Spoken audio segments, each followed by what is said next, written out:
ప్రస్తుతం కమాండ్ కంట్రోల్కి చేరుకున్న దృశ్యాన్ని మనం చూడొచ్చు. రేవంత్ రెడ్డి సంబంధించిన వెహికల్ లోపలికి వస్తుంది, మనం చూడొచ్చు. జాబర్ వెహికల్ వస్తుంది, అలాగే రేవంత్ రెడ్డి కూడా వెనుక ఏదో ఒక వెహికల్లో ఉన్నారు. ఎందుకంటే రేవంత్ రెడ్డి అటెండ్ అవుతున్న కీలక మీటింగ్, ఎందుకంటే తెలుగు సినిమా పరిశ్రమ పెద్దలతో నిర్వహిస్తున్న మీటింగ్ అది. రేవంత్ రెడ్డి మనకు విజువల్స్లో కనిపిస్తున్నాడు, చెయ్యి కూడా ఊపాడు. వెనుక కోమటిరెడ్డి వెంకటరెడ్డి మినిస్టర్ తన వెనుకనే కూర్చున్నారు. అలాగే మిగతా సంబంధించిన పోలీసు బృందమంతా కూడా లోపలికి వెళ్తున్న మన దృశ్యాలు చూడవచ్చు. ఎందుకంటే సినిమా హాలీవుడ్ ఇండస్ట్రీ తెలంగాణ రాష్ట్రంలో అంటే కలిసి పనిచేయాలండి. తెలంగాణ ప్రభుత్వం సినిమా ఇండస్ట్రీ కూడా కలిసి చేయాలనే ఉద్దేశంతో సినిమా పెద్దలు ఈ మీటింగ్కి రేవంత్ రెడ్డిని ఒప్పించారు.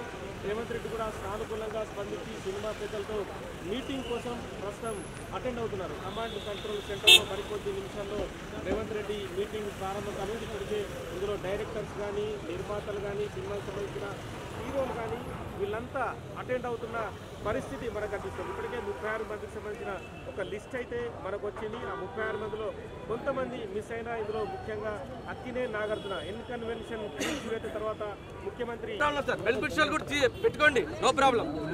కాకపోతే దానికి ఇప్పుడు దానికి కూడా హీరోలు రావాలి.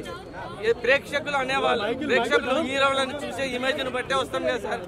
కానీ ప్రేక్షకులు తప్పు, సారీ హీరోలది మాత్రం తప్పు కాదు. హీరోలకు పర్మిషన్ తీసుకొని రండి, పోలీస్ పర్మిషన్ తీసుకొని రండి. మేము వాళ్ళని చూసి ఆనందపడతాం. సగటు ప్రేక్షకునిగా ఎన్ని వేలు పెట్టి కానీ టికెట్ చూడడానికి వస్తాం కదా సార్. మేము వచ్చేది ఎందుకు, హీరో ఇమేజ్ స్టార్ హీరోలు కాబట్టి వాళ్ళ సినిమా చూడడానికి అందరి సినిమాలు చూస్తాం సార్. మేము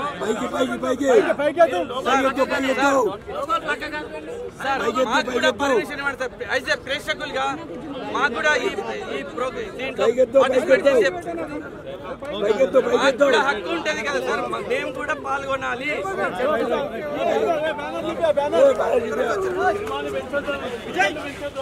టికెట్ రేట్ 60% మాత్రం ప్రభుత్వం నియంత్రణ.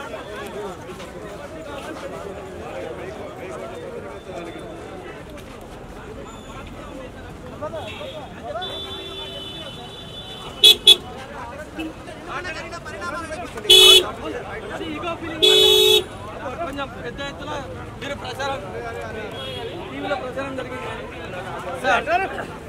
సార్. ఇప్పుడు 2 కోట్ల రూపాయలు ఇచ్చారు సార్. మేము మాట్లాడితే సార్ 2 కోట్ల రూపాయలు ప్రభుత్వం నుంచి ఇవాళ ఇప్పగలిగారంటే అది భయపెట్టి చూపించారు.